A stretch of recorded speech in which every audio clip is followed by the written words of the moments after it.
Bonjour à tous, j'espère que vous allez bien. Aujourd'hui, on se retrouve pour une nouvelle revue sur Brix.co pour voir à peu près ce qu'il en est sur les performances du mois dernier, donc sur les loyers que nous avons eus en février. Donc aujourd'hui, je vais aller assez vite sur les news puisque j'ai pas trop le temps et je m'en excuse. En tout cas, je pense que c'est pas mal de faire au moins un premier point sur le mois dernier pour voir ce qu'il en est. Donc ici, en fait, donc les news, en fait, c'est qu'il avait annoncé qu'il y avait environ 10 immeubles en vente, mais à l'heure actuelle, bah, voilà, c'est encore en vente. Il n'y a pas eu d'offre acceptée ou quelque chose comme ça. J'ai pas vu d'annonce. Heu, il avait dit qu'apparemment le marché était assez défavorable pour les ventes, donc mais que lui, il s'était engagé pour les vendre au bout de 10 ans. Donc en gros, voilà, normalement la deadline, ça serait 10 ans et donc là, ça fait que 2, 3, 4 ans qu'on a encore le temps. Donc voilà, pour l'augmentation de la remise pour la vente des briques, ouais, vous avez dû voir, on peut voir moins 40. Alors quelqu'un m'avait dit, il avait vu moins 70. Alors j'ai pas vu ça. Moins 70, je pense que ça peut être très, très intéressant quand même. Il faut pas oublier qu'il y a quand même un immeuble à côté. Après, il faut quand même avoir confiance en se disant qu'à la revente, on va le revendre à un bon prix et je pense que le problème, c'est que quand vous revendez un immeuble de rapport, mais que les loyers ne sont pas à jour, je pense que du coup, pour la personne qui achète, il peut négocier.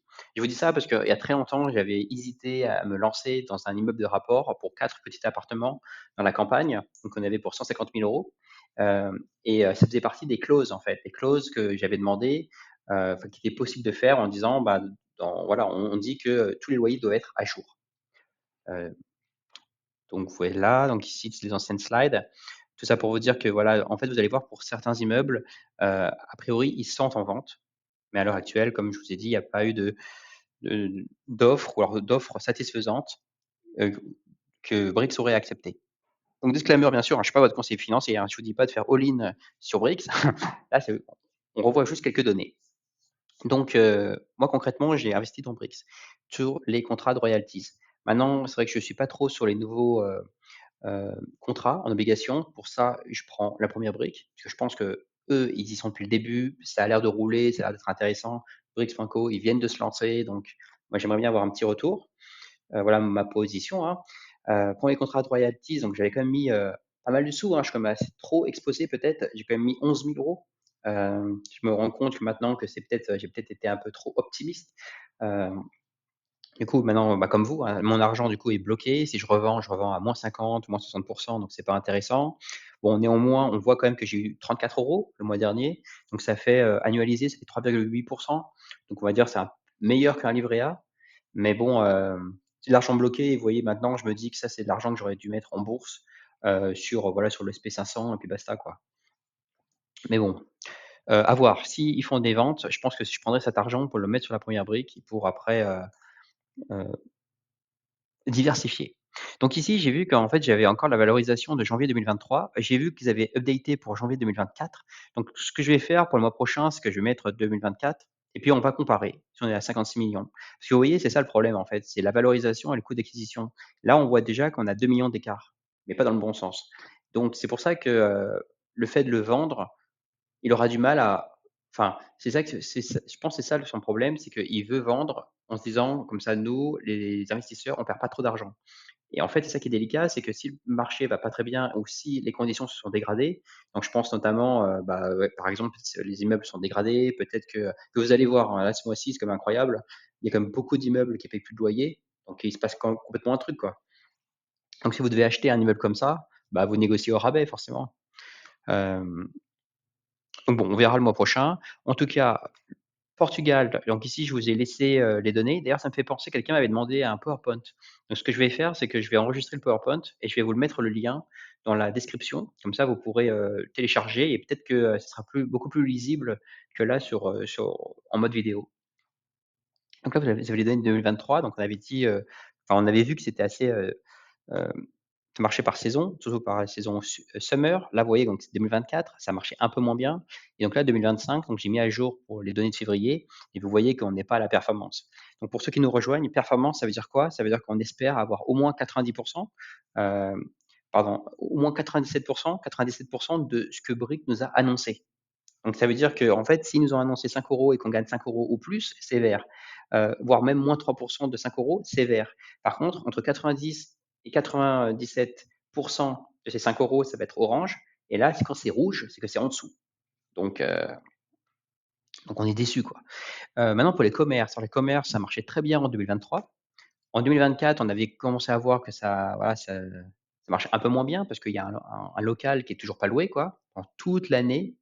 Et puis après, quand on regarde sur 2025, c'est le même. Donc là, vous voyez, pendant 1 an et demi, on n'a pas eu de enfin, je dis 1 an et demi, parce que je sens qu'on va y arriver, mais là, ça fait quoi? 1 an et 2 mois que, on n'a pas de loyer pour Chaptal, quoi. Donc ça commence à faire long. Moi, je vous cache pas, hein, j'avais mis un petit billet de 1 000 € dessus, donc vous voyez, quand vous avez 1 000 € qui vous rapportent strictement rien, quelques mois, c'est pas grave, mais pendant 1 an, peut-être potentiellement 2 ans, j'espère qu'on va pas arriver jusqu'à 10 ans, je trouve que c'est dommage. C'est vraiment dommage. Ici, vous avez les immeubles, donc au total, nous avons 37 qui restent en royalties. Donc, ici, vous avez les données de 2023. Donc vous voyez, maintenant je me dis rétrospectivement, maintenant je me dis: «Oh, en 2023, nous étions heureux, nous ne le savions pas». Là, vous voyez que nous sommes autour de 35-40 de payés, de au-dessus de 97. C'est très bien, en fait. Enfin, c'est très bien. Parce que si on compare avec 2024, là, on voit que, vous voyez comment ça a diminué? Là, on est plutôt autour de 20. Quand on regarde maintenant à 2025, ça a encore diminué. Vous voyez, on est autour de 10. Donc on a fait quoi? 30, 20, 10. Ça devient chaud, hein, ça devient chaud. Donc ici, là, vous voyez là que le top performer et le top loser de février 2025. Donc faites attention à top performer, c'est pas parce qu'ils ont forcément augmenté les loyers, mais c'est parce qu'il y a eu des remboursements d'impayés, de machin, enfin bref. Maintenant, ça je vais vite. D'ailleurs, vous voyez que de loin, hein, qu'est-ce que vous voyez? Vous voyez que le top 3, ce sont des commerces. Donc maintenant, vous comprenez pourquoi j'aime beaucoup les commerces, parce qu'il y en a très, très peu après des immeubles qui sortent du lot. À droite, vous avez les top losers. Alors ça, nouveau record, 17 immeubles sans record, sans revenus. Vous pouvez imaginer ça? Vous avez au total 37 immeubles et vous avez 17 immeubles qui vous donnent pas de revenus, soit 46 sans revenus. Enfin ça, c'est incroyable. Ça, c'est cette stat, ça me fait vraiment réfléchir. Enfin, je sais pas, ouais, vraiment déçu. Moi, quand je repense à la télé, quand Cédric se faisait interviewer, que voilà, c'était innovant ce modèle et cetera, franchement, il y a un gros problème sur la gestion, c'est pas possible, hein.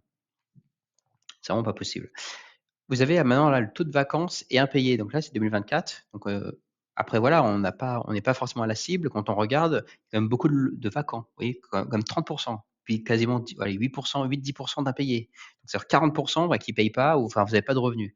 Bah, forcément, du coup, ça explique pourquoi, au mieux, vous êtes sur du 50. Puis après, vous avez les charges et cetera, donc forcément, vous êtes un peu en dessous. Maintenant, quand on regarde 2025, c'est encore augmenté. Là, on est autour quoi de 30-31. Enfin, vous êtes sur la même trend. Donc globalement, même tendance. Faut pas espérer malheureusement je pense une amélioration dans les prochains mois. À voir, hein, on peut toujours être optimiste, mais en tout cas dans les dernières communications, j'ai pas vu des communications, spécifiques sur comment on peut améliorer les royalties.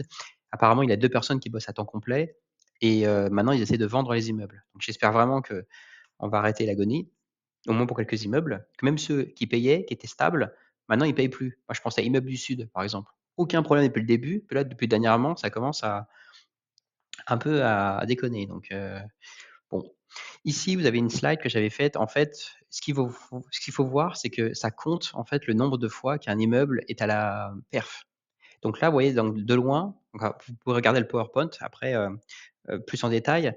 En fait, là, en vert, ça veut dire que c'est il a toujours été à la performance. C'est comme ça qu'il faut le voir. Donc ça veut dire que normalement cet immeuble en 2023 payait bien et puis plus, du rouge, ça veut dire que sur 12 mois par exemple, s'il est 12 fois rouge, ben voilà, il est pas à la cible, il est pas à la cible. À gauche, faut le voir comme si j'avais investi, 10 €, quel aurait été le meilleur investissement? L'immeuble qui m'aurait rapporté le plus. Donc là, vous avez en fait, hem, bah, par ordre décroissant. Donc là, vous voyez aussi les commerces sont dans le top, quoi, dans le top 4. Donc vous voyez, c'est pour ça que moi j'adore les commerces. Ça, c'était la 2023. Ce que je vous invite à faire, c'est de comparer avec 2024. Parce que là, vous voyez, il y a beaucoup moins de vert déjà. Hem, donc comme ça, vous pourrez comparer. Et puis après, là, ce que j'ai fait, c'est que j'ai repris les prix de marketplace, à hier. Donc si je dis pas de bêtises, c'était le 17, 16 ou 17 mars, j'ai un doute. En tout cas, c'est assez récent et pour chaque immeuble, j'ai mis le prix le plus bas auquel on pouvait acheter une brique, pour pouvoir calculer un nouveau coût, donc un coût, par rapport au réel. C'est-à-dire que, par exemple, vous allez acheter une brique à 6 €, l'année dernière, cet immeuble, pour 100 briques, vous aurez eu X, X euros. Mais vous voyez après, c'est sur la base de l'année dernière et malheureusement ce que vous pouvez voir, c'est que 2023 et 2024, ça se dégrade. C'est donc on peut pas dire en fait que 2025 va être pareil que 2024. Peut-être que ça sera un peu moins bien. Donc au finalement, vous allez investir, vous pensez être à 7, mais vous allez comme être à 3 à la fin de l'année. Je sais pas. En tout cas, j'en arrive à peu près à cette conclusion. En tout cas, là, vous voyez que Lambbuisson, c'est celui qui s'en sort le mieux. Apparemment, vous êtes quand même autour de 7. Pareil pour le deuxième là, Defaults qui est un commerce, pareil, vous êtes au-dessus de 7. Donc ça peut être intéressant. Après 7, même pour ceux qui découvrent Brix, ils se disent: «Bah, pourquoi je mettrais à 7?» Actuellement, tous leurs contrats d'obligation, c'est 10-11. Donc c'est vrai que quand on relativise, en fait, c'est plus intéressant les obligations parce qu'apparemment le rendement est plus élevé, mais en plus vous avez une date de fin. Alors que là, vous investissez, vous ne savez pas quand vous allez pouvoir sortir l'argent. Ici, vous avez exactement les mêmes slides, mais cette fois-ci pour les bâtiments dont une brique n'était pas égale à 10 euros. Donc on parle vraiment des premiers. Donc vous voyez qu'en 2023, ça avait l'air d'être pas mal. En 2024, beaucoup moins bien. Donc j'ai fait cette même analyse par rapport au prix de la marketplace. Donc là, vous avez, les stats. Là, vous voyez qu'on est quand même nettement en dessous, hein. Là, au mieux, vous avez du 4.